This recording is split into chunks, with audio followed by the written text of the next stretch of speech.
Hello friends, beautiful beings and free spirits. India is a country that is known for its yoga and meditation. It's one of the most spiritual countries in the world. And today we're going to talk about 5 powerful things that the world can learn from India.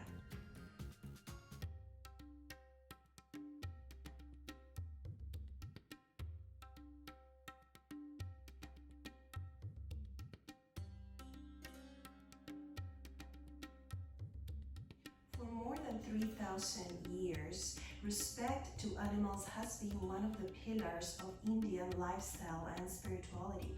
India is one of the few countries in the world that not only respects animals but also worships many of them, like monkeys, elephants, peacocks, tigers, and of course the cow. Many people in the West have asked me why Hindus worship the cows. Hindus consider the cow to be a sacred symbol of life.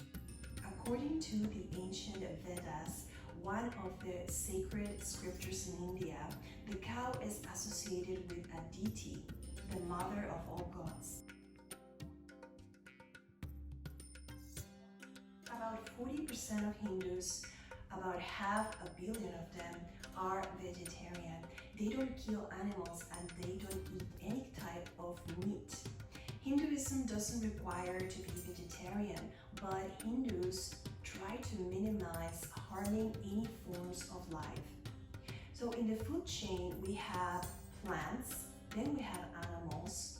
At a higher level, we have human beings, and then we have spiritual beings, and at the top of the chain, we have enlightened beings. So this is a way to see how the human is evolving. People who are highly spiritual, they want to eat plants instead of animals because animals are closer to a human being. So this is helping not only the system to clean your system from toxins derived from heavy meats, but also to live a more spiritual life, respecting all life forms. And this is believed also to help with your karma. So the more evolved you are, the more spiritual you become, and the goal of life is self-realization or self-enlightenment.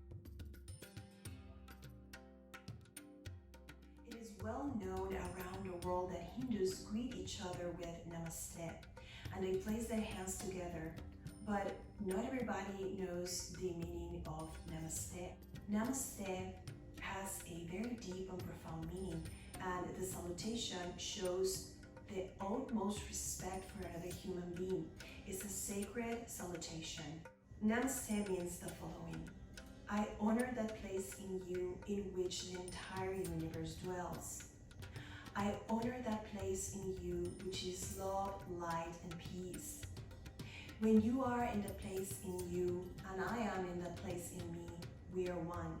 As you can see, this is a beautiful salutation, and it is a form of recognizing the sacredness and the potential of every human being to become a god or a goddess. The principles of non-violence and peace have been another of the pillars of Hindu spirituality and Hindu culture. When you go to India and a lot of countries in the East, you're going to see a different vibe. Life is based on non-violence, on living in the present. Historically, people in India were named Hindus because they were living in the area of the Indus River in the northwest part of the Indian subcontinent. The reason Hindus really live up to this principle is because if you look at history, India is one of the few countries in the world that has never intended or wanted to invade other countries or impose their religion. The way I understand it is that in India, the main goal is to achieve self-realization and joy in life. Of course, there are exceptions, but the majority of people dedicate a lot of their time and energy into their spiritual life, maybe going to temples to pray, praying at home, and this includes a lot of rituals like chanting and offering incense and flowers and food to their chosen god or their chosen deity to pray to. not considered a religion. Hinduism is first and foremost a culture. It is a deep and ancient culture that includes many other religions like Jainism, Buddhism, Sikhism, Shaivism, and others. Hinduism has many traditions that explain the concept of God, and many of these traditions or philosophies, especially non-dualist, consider God and soul to be one and the same. And by contrast, in Western cultures, most religions consider God as the creator and the soul is separate, is the created. Why do we say that Hinduism accepts other religions and even supports them? Because historically, over the years, Hinduism, the culture, has welcomed other religions and has tried to understand them, especially Vedanta. So it's not just a superficial acceptance, what I call tolerance, of letting other people practice in India other religions, but it's really an acceptance and a support system that lets everybody find God and find spirituality their own way.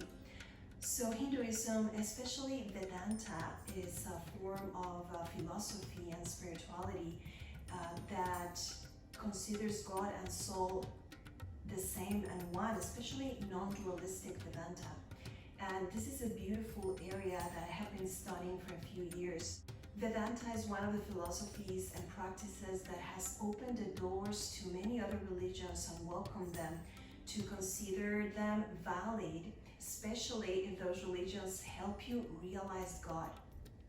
For example, in the West, one human being is far away from God. God is considered the supreme, and we can never achieve that state or that status of a god or a goddess.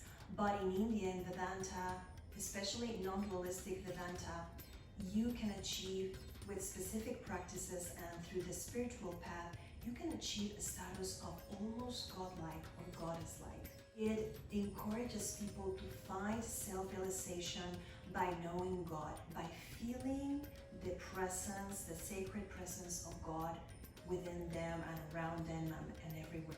Realizing God is knowing your true self, knowing that you can achieve the highest status in the chain, the human chain, which is a spiritual being and an enlightened being. That's all, friends. Thank you for watching. Take care of yourselves, stay healthy, and I will see you in the next video.